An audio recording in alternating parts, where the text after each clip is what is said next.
exam approaches, it becomes harder and harder to take care of your mental and physical well-being. Now you may ask the question, is it really that important? Because it's only just for a few more months and right after the exam, I will definitely start taking care of my health. But that is not the only concern here.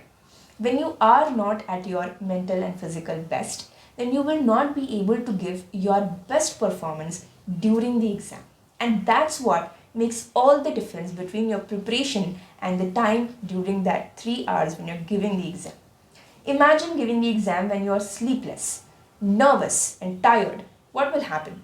There's going to be a lot of silly mistakes. You will not be able to remember the formula in time, so you will spend more time per question. This is definitely going to affect your whole performance during the exam, your rank, and everything. Now, the next question is, how do you take care?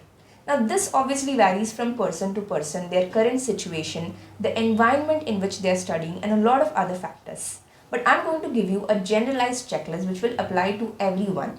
And on top of this list, you can add your own things which will be applicable to your special circumstance and you can work accordingly.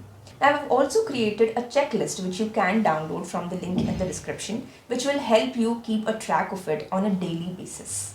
You can start off with the basic three: water, food, and sleep. Now, water is something that you will tend to neglect when you are studying for long hours. So you just try to keep a water bottle next to you and try to ensure that you are completing that water bottle. So in that way, you can keep track of the amount of water that you are having. Next thing is food. You have to ensure that you are not eating too much junk. I'm not saying make it zero, but at least reduce it as much as you can. Third thing is sleep. Ensure that you are having about 7 to 8 hours of sleep. Now, after these basic three, there are some more things which are not, it doesn't mean that they're less important than the basic three. It just means that if these basic three are not there in the first place, then it is harder to follow the rest of them. The first thing in this list is physical activity. Remember, I'm not talking about exercise here. I'm talking about something beyond that. If you are having an exercise routine, a rigorous, well-planned exercise routine, then well and good for you. I'm not against that. But physical activity is something beyond that. For example, if you are studying for long hours, right? Take a break every 20 to 30 minutes. Do not sit continuously for hours together.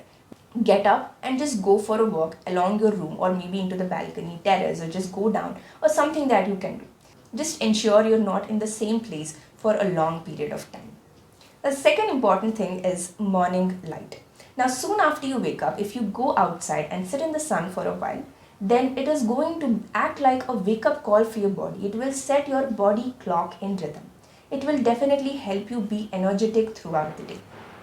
Now, third thing is nighttime consumption. It is very common for all of us almost to look at our mobiles before going to sleep, consume some content before we go to sleep. But this itself is something that you can avoid if you can. But if you're not able to avoid, at least make sure that you are not watching the wrong content. What is wrong content at night?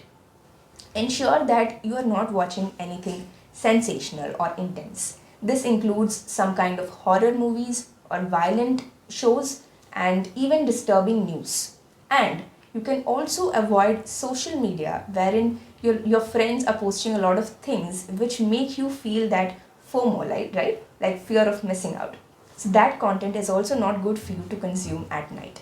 So make sure that you are watching the right content, something soothing, some nice TV show or some ASMR videos or stuff like that.